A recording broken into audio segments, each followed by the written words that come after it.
He served as our nation's chief diplomat. I really admire him as an outstanding public servant for the United States of America. Given the blessing of working in close proximity with him for so long, that not only did I get to see his incredible intellect and expertise and his command of the issues and how thoughtfully he approached the issues, but he was a statesman. He didn't allow anyone to take him outside of his character.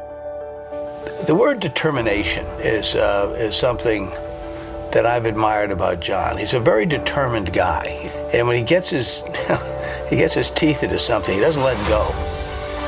When I think of John Kerry, the word that comes to my mind is persistent.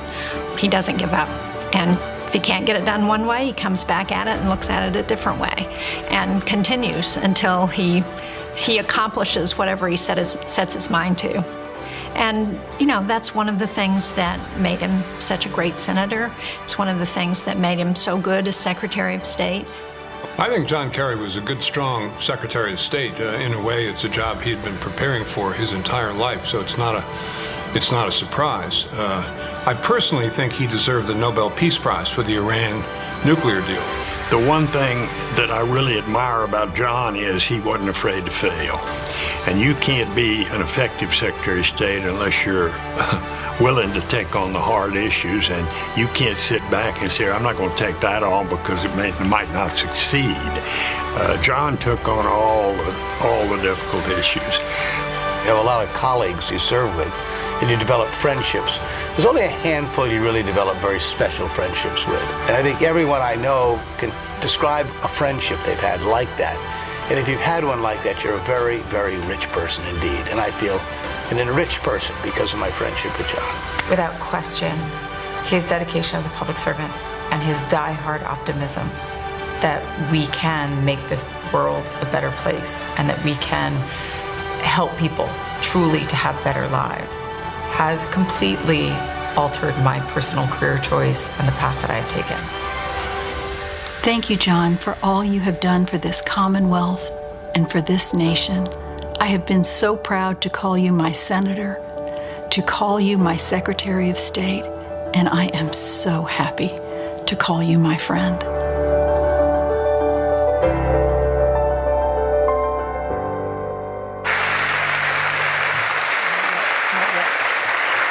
One more minute. One more minute.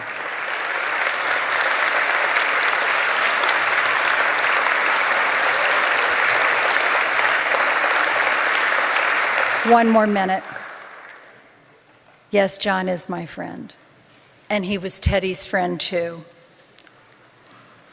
And though Teddy's voice is missing in that video, we feel his presence in our hearts and in our memories tonight. During the presidential campaign of 2004, I had the great fortune of traveling around the country and witnessing firsthand the sheer joy of the Ted and John show. I saw two men who were much more than colleagues. They were dear and close friends. They shared a bond, an unbreakable bond of friendship, forged by love and respect. I'll never forget Teddy's poignant description of meeting young Vietnam veteran John Kerry on the Mall in D.C. in 1971. Teddy vividly described how one of them was tall and thin and handsome with dark hair. And then my husband paused and said, "That was me." I don't know who laughed harder, Teddy or John. And then I had the privilege of hearing the joy and, dare I say, pride in Teddy's voice as he went on to describe John's qualities as a leader and a man of courage and conviction. Perhaps the best way I can pay tribute to John Kerry tonight is in Ted Kennedy's own words about him. He said, "I have known John Kerry as a soldier, as a peacemaker, as senator, and as friend. He understands that America's strength comes from the power of our ideas. He knows that a true leader inspires hope and vanquishes fear. He is someone committed to heal, to build, to hope, and to dream again. Tonight, John Kerry is the first recipient of the Edward M. Kennedy Institute Lifetime Achievement Award. There could be no one more deserving. John, I'm thrilled and honored to present this award to you now. Ladies and gentlemen, please welcome him now, my friend, our friend, John Kerry.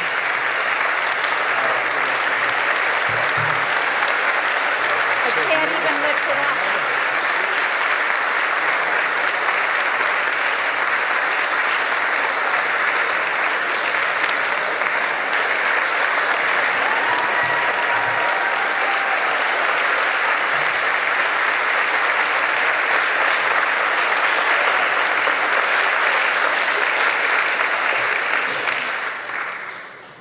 Careful. Okay, there you go. I'll give you a hug and let you go. Thank you so much. It's incredible. I don't want to do to that what Teddy did to Maya. I honestly don't know where to begin, except with the most profoundly touched and personal thank you to you, Vicki, to the whole family, the Kennedy family, to the board, to the Institute and all that it means, but to all of you who've come here tonight. I mean, I don't really process that you're talking about me, to be honest with you. It's sort of, there's a disconnect in a way, but everybody's words tonight were just the kindest and most heartfelt and most profoundly touching, personal honoring of a lifetime of effort to try to be true to principles and to try to live up to the highest standards of public service.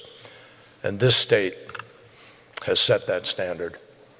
So I'm deeply, deeply honored and grateful.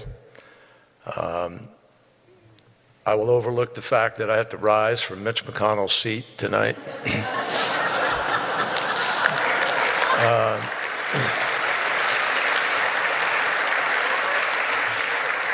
But I know it's all right because Elizabeth and Eddie are over there too. So, you know, this is an extraordinary edifice, and I want to, before I start talking about it, I just want to say a few, single out a few folks, if I may. I would like to ask, you know, all of us in public service or where we are, because yes, we want to serve and we want to somehow make a difference and contribute, but it doesn't just work that way. People have to join up. There's a lot of hard work, as all of you know. And I want to ask, first, all those of you here who worked with me in the Senate or in a campaign, I'd like to ask you to stand up, and I'd like everybody here to say thank you to you first. Would you do that, please?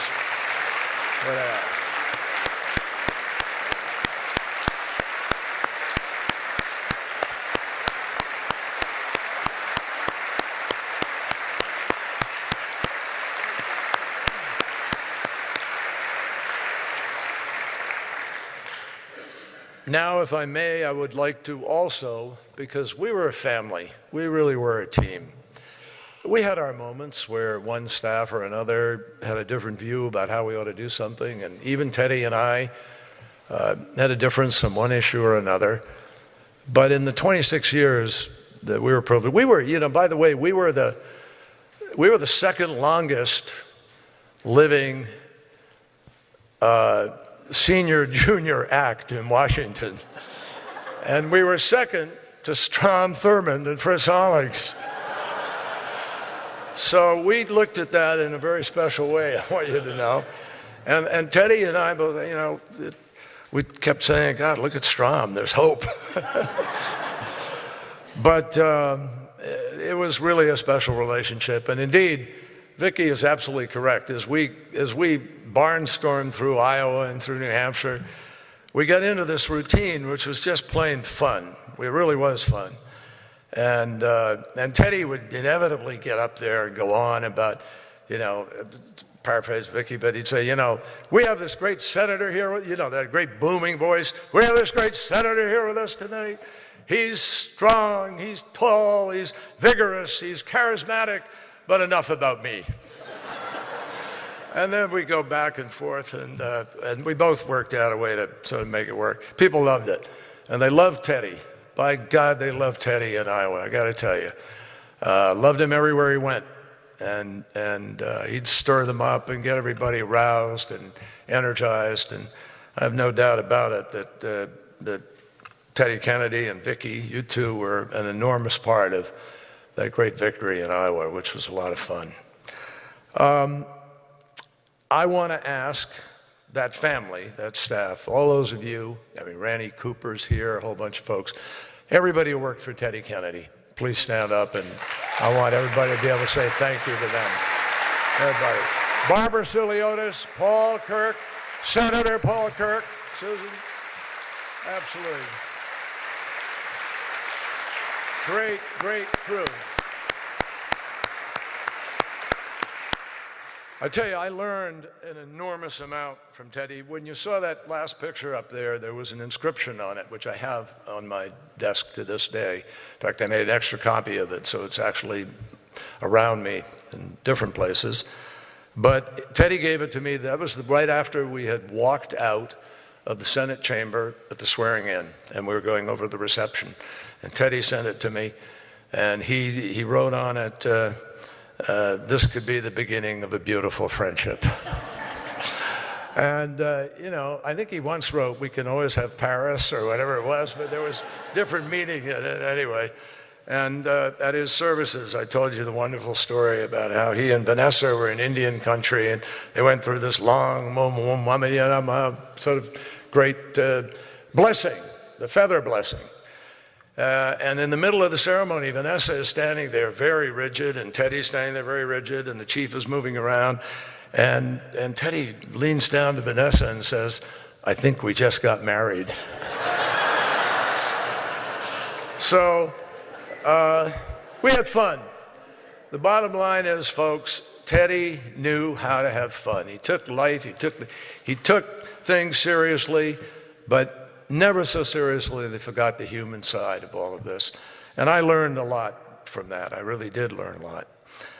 Vicki, thank you for your stunning stewardship of this institute and the dream that I know Teddy had about it. I remember sitting down with both of you and talking about his vision of it. Boy, have you and the board and Gene, all of you have delivered in the most magnificent way. And you should be very, very proud. And I know Teddy would be elated with the way in which this institute is going to inspire young people to come and to serve. We also have here tonight a group of ambassadors that I was privileged to work with. And you all know who they are. They're great friends of Massachusetts. They've contributed to our lives in so many different ways. But I want to recognize them very quickly if I can. And that is Lou Sussman, who served as ambassador to the Court of St. James, Alan Salamat, who served in Spain, Jeff De Laurentiis, many of you may not know him, he was in Cuba and did an extraordinary job there, David Thorne, my brother-in-law and longtime college friend who served as ambassador to Italy, and finally, and you all know her really well, Caroline Kennedy Schlossberg, who did a brilliant job in Japan, and we're so happy you're all here. So thank you very, very much.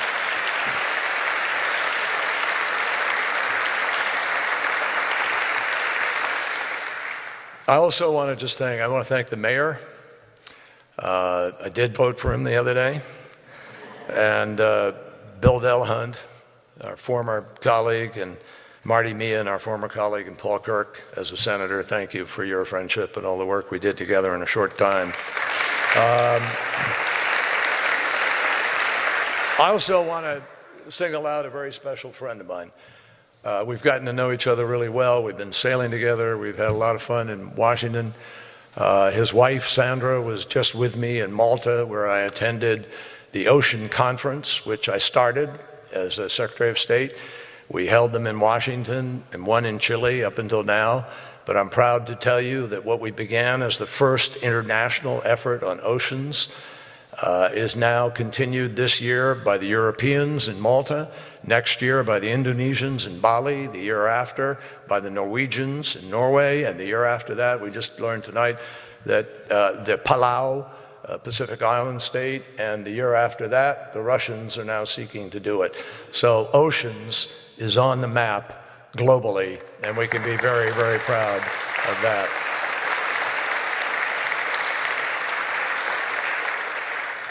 And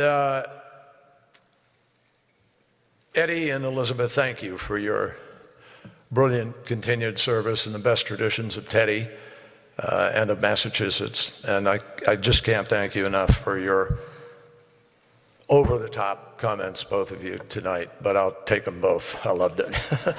Thank you so much. I really appreciate it. Everybody here loves what you're doing. Thank you.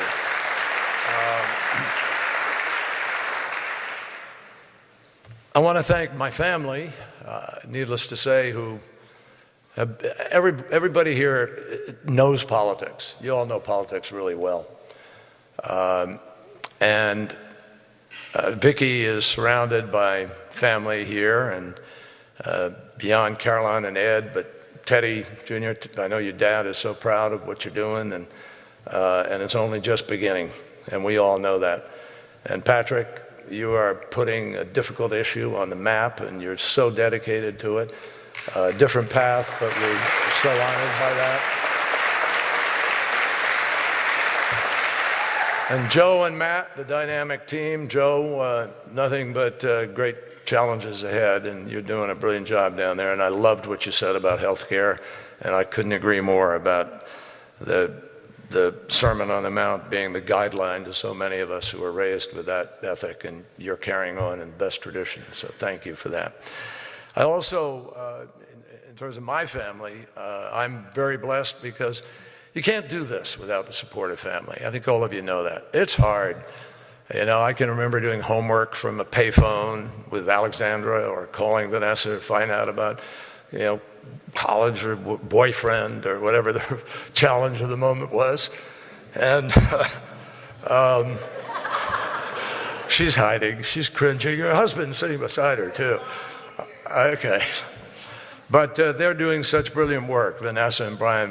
Brian's a neurosurgeon doing brilliant work at Mass General Hospital, and Vanessa's a physician, but is focusing so much more now on Seed Global Health, which is building global healthcare capacity in countries, 5 of them in Africa, with some 20 countries knocking on the door and trying to get in. And I'm proud of both of them and what they do, and I'm so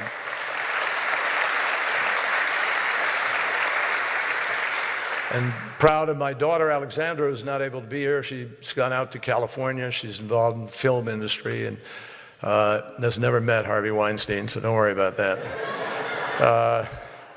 But she's out there doing business with 2 of my grandchildren, and I'm very blessed with them and with Julian. And finally, but not last at all, because she captured the hearts of people all around the country.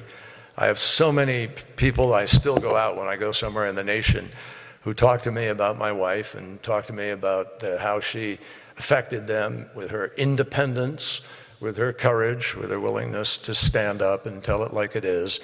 And you all got to know her pretty darn well. But she makes so many contributions in so many ways. She's leaving here late tonight to go back to Pittsburgh, to tomorrow head up what their foundation is doing with 6,000 people coming for a 3-day conference on the environment. So she doesn't quit either. Teresa Heinz Kerry.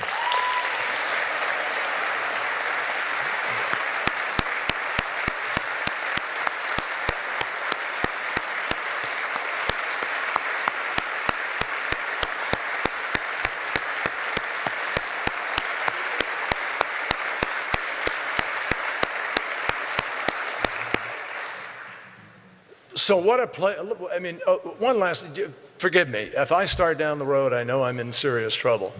But one of the groups that just, you talk about loyalty and you talk about flag and country and your willingness to stand up and be counted.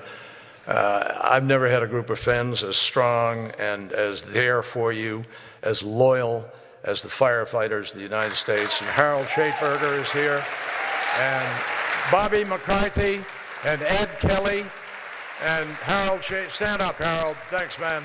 God bless you.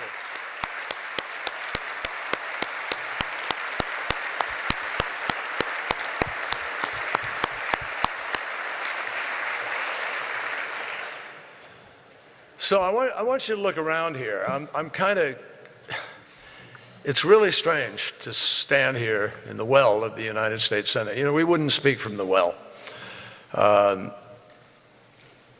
You would if you were involved in an impeachment process.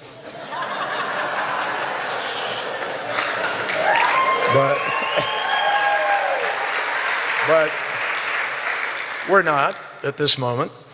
And, but it's a privilege to be able to speak to you, and I have to keep thinking that, hoping this door doesn't open and Ted Cruz doesn't rush out or something, you know, save the moment. But this is an amazing place that Vicki and the Institute have created. And I want you to know that this replica of the United States Senate is so accurate that you can close your eyes and actually hear the Republican senators whispering about Donald Trump. Just try that, try that. And they know exactly what I'm talking about. A whole lot of kids have been able to come in here and be able to act out what it's like to be a United States Senator. It's so realistic, folks, that 15 times this year they failed to repeal Obamacare. And in fact, 3 of them announced that they're not going to run for re-election. And one of them called the White House an adult daycare center. In deference to my colleagues who are serving, I will not carry this further. But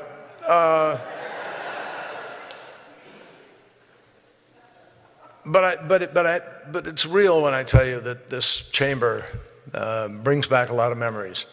I started out number 99, way up over there. Jay Rockefeller was to my left. Mitch McConnell was in our class. He's the only remaining member from the class that I came in with in 1985. And slowly I worked my way over. Teddy was sitting right up there in the empty seat that's in the middle there, right beside Jerry.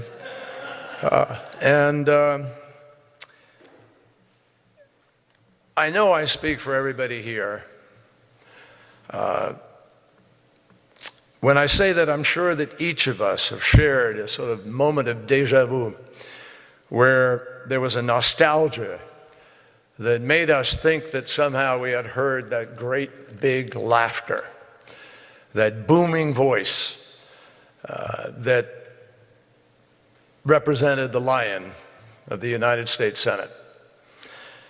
We missed him from day one of late August 2009, but I think never has he been missed more than in these last 10 months, when more than ever we have reason to ask, what would Teddy have done? Now, many say that in their entire lives they've never seen a moment like this in our country. This is a dangerous time.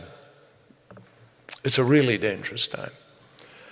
It's a dangerous time because of the things we're not deciding, the things that aren't being done. It's a dangerous time because of things that other people are doing, or that Mother Nature is doing because of other things that we've done over a period of time.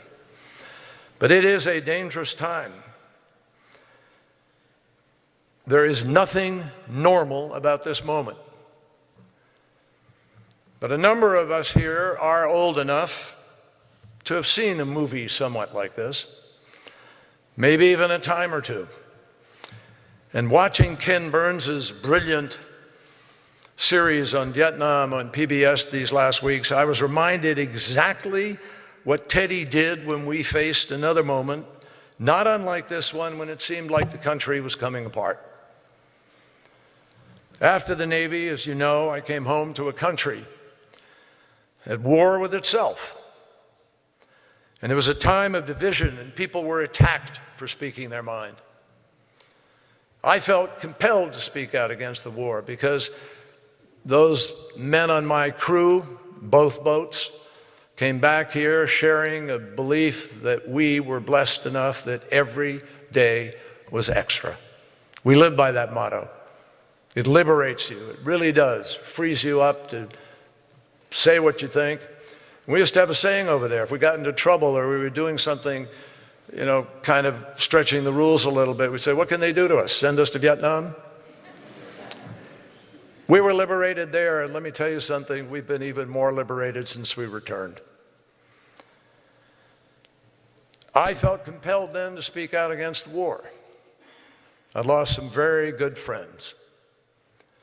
And I saw viscerally what Ken Burns showed over the course of those 18 hours. And I thank the Bank of America for having the courage to help bring that to America. I felt compelled.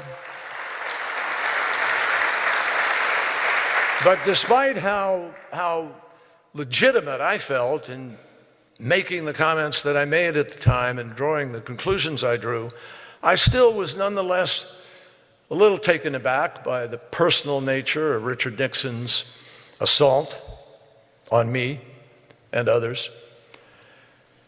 And I have to tell you something. This is a total aside, but nothing. I was angry when I came back. I was even angrier after I read Neil Sheehan's brilliant book, Bright Shining Lie. But I got to tell you, I was even angrier the other day when I read about the treason of a president of the United States who engaged in a conduct that prolonged a war for the purpose of his election when he was a mere candidate and interfered with what Lyndon Johnson and the people were trying to do in the legitimate peace process. That is one of the most egregious abuses of power we've ever seen in our country. And it should motivate people to do whatever they can now to hold this government accountable, because the American people have a right to expect that.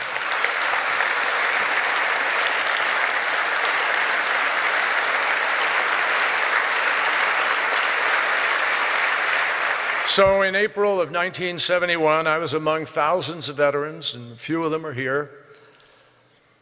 Some with long hair and beards, and most in fatigue, some singing protest songs, some waving the American flag, some who felt alienated from the very country that they went to defend. All of us encamped on the Mall in Washington, trying to make our government finally listen to the men that they had sent off to fight and die in Southeast Asia. The Nixon White House was threatening to arrest all of us, and we were under surveillance. We were literally having debates and discussions among ourselves about whether we would stay on the Mall or whether that was the best way to try to reach America, because we were, after all, trying to build support, not push people away. How do we get through to America was the question we debated. And some even wondered whether we should go somewhere else, but we didn't. We took a Democratic vote. Every soldier there voted, and they all voted to stay on that Mall and reach the country by making it clear that we had earned the right to protest. And I will never forget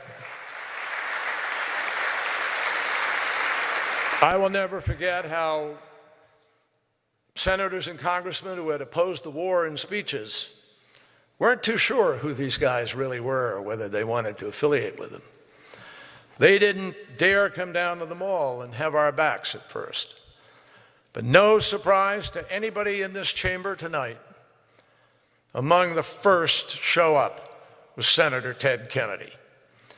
He spent hours just listening to us and showing his complete solidarity with us. He visited again at night. No cameras, nobody around. He came down, sat in a tent, shared a little wine with a few guys, talked, listened. It was the best debrief you could have had on the war in Vietnam. And soon other senators followed him. And then the way was cleared for us to testify before the Senate and tell the country what was happening in Vietnam. But it was Ted who was the first to break the ice and make it clear that veterans had a right to speak, and if Richard Nixon tried to remove us, they had to tackle some senators too. Now, what would Teddy do today? He'd do exactly what he did then. He would stand firm on principle, not just in defense of a position, but in defense of an institution called the United States Senate, which was designed by the framers of our Constitution to meet the toughest of times. And it has. Not by standing still, not by acquiescing, but by standing up to those who would damage our country. And if there were ever a moment for the Senate to be the Senate again, this is it. In this last year, our discourse, if it could even be called that, in the supposedly greatest democracy on the face of the planet, our discourse rose to a new level of the mean and the outrageous, the coarse and the ugly. The public dialogue has become no dialogue at all. Just some shouting match alienating citizens across the board, right, left, center, all of whom yearn for something better. We seem trapped in a kind of political pinball machine, where as a country we careen from flipper to flipper, bouncing off walls of insults and contradictions, outright lies and broken promises, where up is down and down is up and white is black and black is white, and nothing means anything more to anybody, and words just don't carry the truth that they used to. Well, a democracy relies on free speech. Yes, it does. But you know as well as I do, it relies even more on that speech being truthful. How many times have we been reminded that it is the truth that sets us free? In speeches and in the scriptures. It is the truth that affirms beyond any doubt there is no such thing as alternative facts, folks. And it is the truth that this is not a normal time. It is not normal to feed your country a daily dose of your own reality that each day is proven false, whether it's a crowd size with a photo that proves dispositively, or whether it's the burden of the Paris Agreement, which is in fact no burden at all. It's not normal to demonize immigrants who've built our country and defended our freedom. Even as American cities are underwater from extreme storms and large parts of our countryside are ravaged by fires due to drought. It's not normal to rip up the work of 169 nations over 26 years to save our planet from climate change, which isn't just real, it's proving to be more and more deadly. Last year at election time, November 8th, 2016, I was on an airplane flying down to Antarctica. And yes, when I got the results, I thought about staying down there. But I did, obviously. But I went to Antarctica because I listened, because as secretary, I was told by the scientists that I visited in Norway and Greenland, you have to go to Antarctica if you really want to understand what's happening with climate change. So after seeing a fjord in Greenland which sits on rock, therefore all the ice does not displace water today, everything that melts is increased displacement. I saw a fjord in which every single day 86 million metric tons of ice is falling off, calving as they call it, and falling into the ocean, floating out to melt. 86 million metric tons, to give you a sense, is enough water every day to take care of all of greater New York City for an entire year, every day. In Miami, the mayor is raising roads because on sunny days, high tides now come over the city.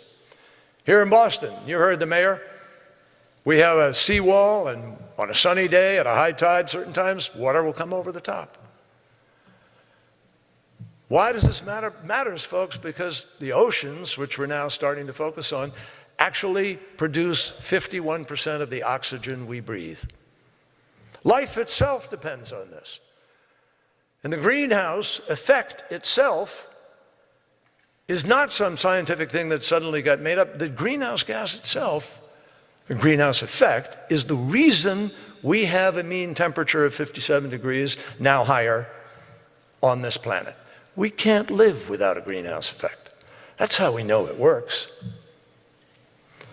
So, over 169 nations came together, signed this agreement, and without any evidence, without any science, without any reality to his accusation that there's a burden put on America, there's no burden at all, because the way we got everybody to agree was have each country design its own plan, and no country put in a plan that they weren't able to achieve, including the United States of America. So one of the great lies to the American people of these last months is the basis for the so-called withdrawal from Paris. Well, I'm proud to tell you something, folks. 38 states in the United States of America have passed renewable portfolio laws. 29 have passed them, 8 of them have voluntary ones, but they've all agreed they're going to continue to do that. So what does that mean? That means those 38 states constitute 80% of the population of the United States of America. So Donald Trump may have pulled out of the Paris Agreement, but I got news for Donald Trump. That 80% and more than 90 mayors and 38 states are committed to stay in the Paris Agreement, and we will achieve those and more.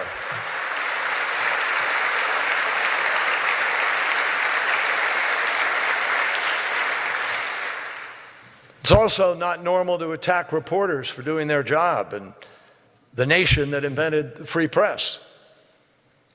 And it's not normal to turn your back on diplomacy that united the world against the nuclear threat when your own cabinet, your own allies, the IAEA, the International Atomic Energy Agency, and the world say it is working. Preventing a nuclear arms race in the Middle East. I got news for you. If this deal is shattered because he shoves it to Congress and malevolent intent in Congress is focused on trying to take away the deal by the back door, passing such extreme measures that Iran can't stay in it, and it falls apart of its own weight, guess what? Turkey will have a bomb, Egypt will have a bomb, Saudi Arabia will have a bomb, and Iran will start moving towards enrichment again. What is the rationale that suggests that you're better off going back to where we were when we know what the world was like when we were where we were? We know what happens with no deal. They were at 12,000 kilograms. They were 2 months away from a breakout. They had a plutonium reactor ready to commission, which would have produced plutonium weapons-grade material, enough for 2 bombs a year. That's what it's like without the deal. So how in God's name is this country safer without this agreement? It is not normal to override your own cabinet, your own military advisors, and everybody else, and throw this in some cowardly fashion to the Congress and ask political people to mess it up even further. And I trust that Congress will stand up and do what's right.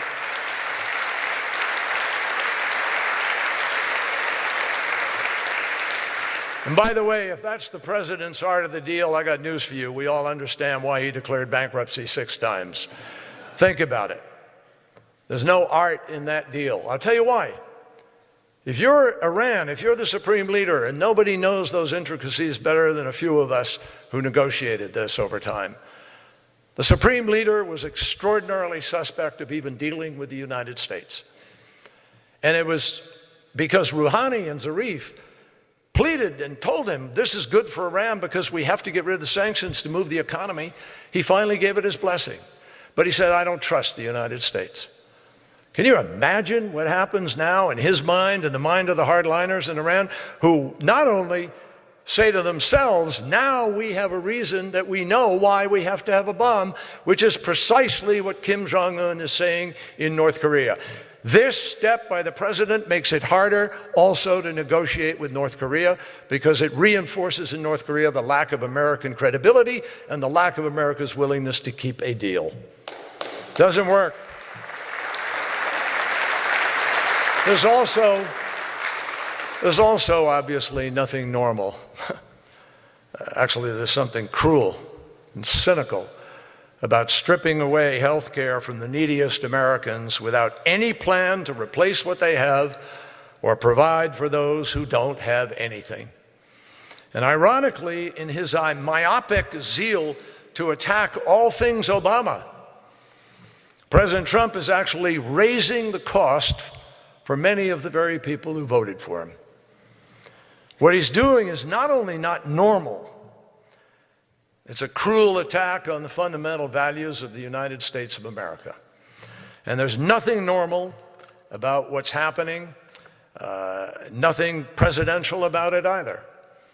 65 years ago, Teddy's brother, the President of the United States, Jack Kennedy, banned the testing of nuclear weapons so that never again would the world come so close to mutual destruction. Today, in service of a campaign promise, Donald Trump bans not the testing of nuclear arms, but focuses on the travel of Muslims. And he says he actually said this,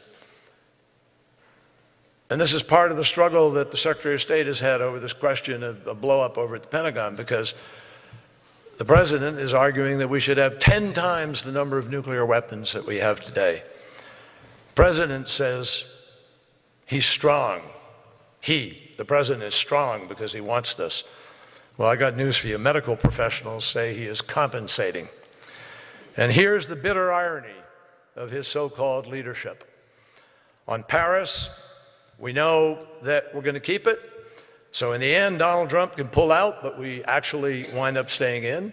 On Iran, he criticizes it, talks about getting out, winds up turning around and throwing it to the Congress, and is even more irresponsible because he leaves it up to the vagaries of politics and whatever movement might gain a foothold rather than whatever strategy ought to be implemented.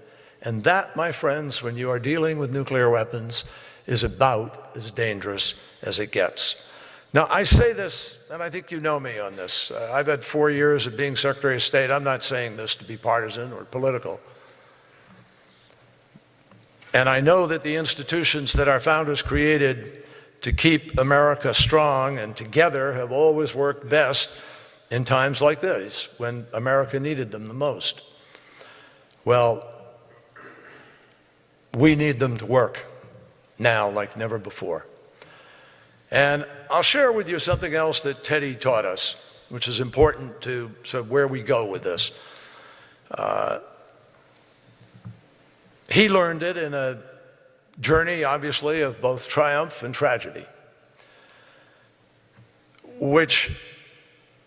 through which he managed to find a path that was so clear, where he always showed up to fight and did his duty in the fights that needed fighting, and taught us, a lot of us, how much better and stronger our country could be if we could come together as a country to focus on the long term with a special purpose, a national purpose that is absent today. It's a focus that's deprived of all oxygen by the fight that's going on in Washington. And the reason is that we are stuck trying to prove or disprove the crazy proposition that 2 and 2 is 5. While we're fighting mostly a huge amount of energy being expended just to hold on to the truths that we long ago established. We're living in an age when far more is at stake, folks. It's hard to emphasize that enough. And we aren't even scratching the surface of what needs to be done on behalf of our nation and on behalf of this planet. That's what I find the hardest thing to deal with right now. There is a struggle for the future. There are 2 billion kids between the ages of 15 and 24 in the world today, and about 400 million of them are not going to go to school at any time. When I was with a foreign minister in an African country with a 40% Muslim minority, I asked him, how do you manage that minority? What are you thinking about the long term? And he described for me how extremists grab these young kids who are 13 and 14 years old, and they proselytize to them, and they pay them a stipend. And then they don't need any stipend anymore. They're fully indoctrinated, and they go out and become the recruiters. And he said, you know what? Those guys have a 35-year plan. We don't even have a 5-year plan. That sentence has stayed with me every day since the day I heard it, and everything that I thought about as we put together a coalition to fight ISIL, as we redefined the battle against extremism. There are 1.8 billion kids who are 15 years old or younger. And if they don't see opportunity in a world where they have a smartphone and can see what everybody else has and can communicate, if they don't begin to get a chance to share in the future, to have a say in their own countries, then we inherit the downside of that. That's part of the reason we're in Afghanistan, a war that should end. But we're there for a counterterrorism platform because that's the ungoverned space from which our country was attacked. And people fear that that could happen yet again. So, my friends, this is complicated time. This is complicated stuff. And nobody knows that better than Joe and Elizabeth and Eddie and people who are wrestling with this on a daily basis. But they don't get to wrestle with it in reality in the world we're living in now because of what has happened to Washington and to the presidency. We are engaged in a struggle for the future, and the challenges we aren't confronting, the issues that we aren't facing, the questions that too many people are not even asking, that's where we need to shake the world free from its slumber and wrestle with what is really coming at us.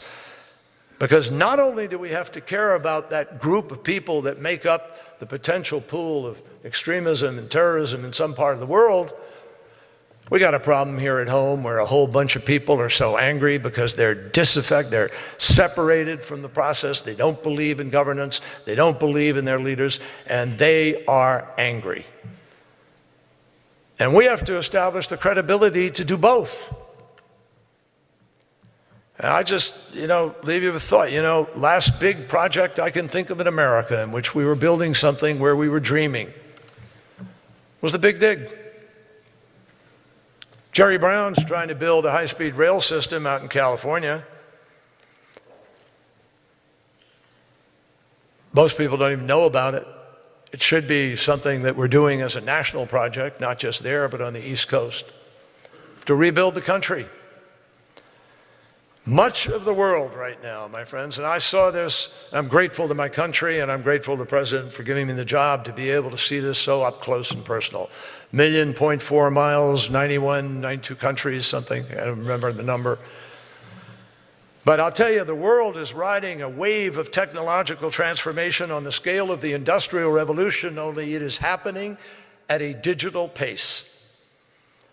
In country after country, ideas are moving faster, people are moving faster, the marketplace is moving faster.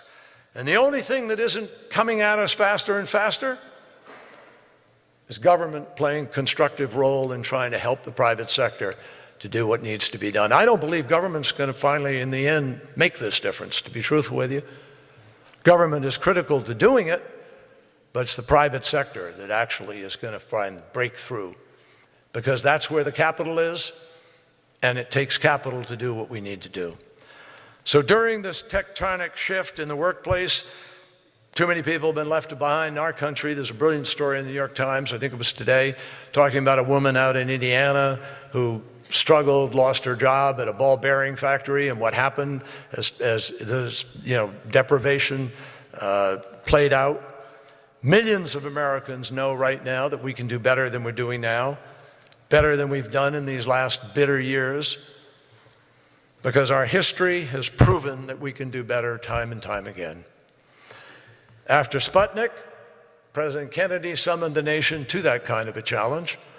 And guess what? He said we got to reach that audacious goal of before a decade is out of landing a man on the moon and returning him safely to Earth. And within 12 years, the United States, by committing research and committing all of us together, made that happen. And guess what?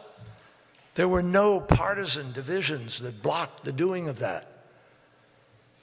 There was unflagging determination and daring, and we moved immediately to put unprecedented levels of research and development and technology and engineering into the effort. And back then, Democrat and Republican had deep disagreements on a lot of issues, but they also shared an even deeper commitment to stand together for the strength and the success of our country. And for them, American exceptionalism, which is so important. You know, how many of you, don't you get a little bit tired seeing politicians run around talking about how exceptional we are all the time? I can tell you, I would hear it from people in other countries all the time. You guys love to beat your own drum, but have you passed a budget? What are you able to do? What are you building? It's a question we should be asking ourselves. And I believe in American exceptionalism, folks, but I'll tell you, we're not exceptional because we run around beating our chests and saying we are. We are exceptional because we do exceptional things. That's what that's the difference.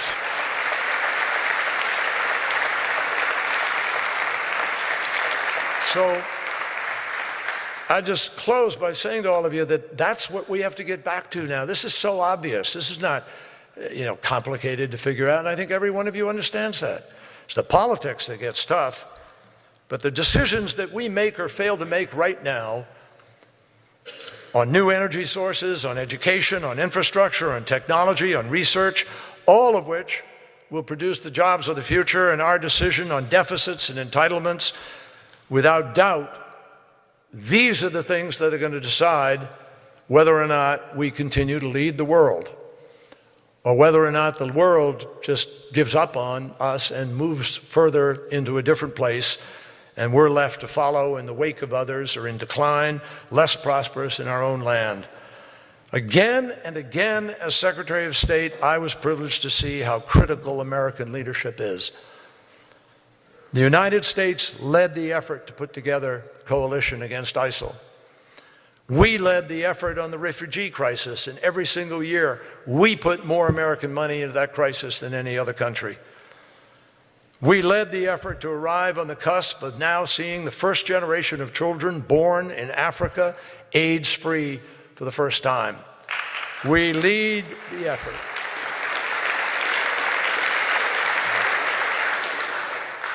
You all remember how there was predicted that 4 million people were going to die from Ebola in West Africa in a span of 4 months before Christmas several years ago? Well, we led the effort to stop Ebola in its tracks and prevent that 1 million people from dying over 4 months, and a mere fraction died because we went over there and built healthcare capacity and made the difference. I go on and on giving examples of what we do where we're indispensable. I know Teddy would summon us to this task with a sense of urgency right now, and I think you do too. We have to break out of this balkanized, paralyzed politics which have divided us into this patchwork of narrow interests, and they've driven the concept of national good far from the national dialogue altogether. So, on issue after issue, enduring consensus, which did exist, has been frayed, and it's been shredded by a pretty raw lust for power. In Donald Trump's America, silence is complicity, because in the 21st century, where choices and consequences come at us so much faster, the price of inaction is not that we just sort of stand still. The price of inaction is that we're going to stay behind and cede the best possibilities of the future to others who are more disciplined and more focused, and at this moment, even more visionary. If Teddy were here, he would insist that every single one of us face up to these new challenges. not just as individuals or as long party lines, but he would call on us to do it with a national purpose. And he would know that we can do it only if we restore a larger sense of responsibility and replace the cacophony of Twitter and alternative facts with a genuine discussion of what is best for our country. Politics is tough. Everybody in this chamber knows politics is tough. Teddy certainly knew that. We competed hard on the playing field, and we both knew that it's better to be in the majority than the minority, and it's not hard to come to that conclusion.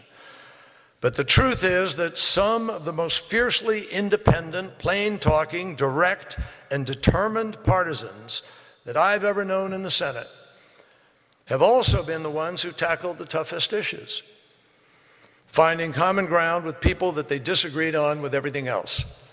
And that's the difference today. Ideology is not new to the American political arena, and ideology isn't unhealthy. The biggest breakthroughs in American politics have been brokered not by the mushy middle or by splitting the difference, but by people who had a pretty healthy sense of ideology. Ted Kennedy and Orrin Hatch were a powerful team precisely because they didn't agree on that much, and they spent a lot of time fighting each other. And so the Senate leaned in and listened on the occasions when somehow this ultimate odd couple found things that they were willing to fight for together. Now sometimes, as John Kennedy once said, party asks too much. Sometimes a president can also ask too much. And if they do, when they do, both parties have a duty to stand up and reclaim the independence of an institution and the future of a country. That's what I know Teddy would be doing. Fighting on principle against those who would move America backwards, but always, always working at the same time to find that bipartisan consensus just waiting to lift our country. That is the spirit of this institute. And that's the United States Senate that I love and remember, and the true spirit of the institution that this institute itself is built to defend. Nothing less than that, I think, defined Teddy's entire approach. Fight for the things you believe in, but always fight to try to find the common ground. And nothing less than that should define our country right now. That's the real American exceptionalism, if you want to know the truth. And together with senators and congressmen weighing in as lions all, I hope that we will hear a roar that will once again unite us to do the exceptional things that keep America exceptional for generations to come. I am so privileged to have received this award, to be part of this extraordinary institution, to be part of this family. I loved Teddy, and I loved your love story and all you did together to harness Ted's unbelievable sense of direction and purpose. And everybody here, I know, feels privileged by the fact that we are part of that journey. And Teddy would be the first to tell us tonight that journey is not finished. Thank you all very much.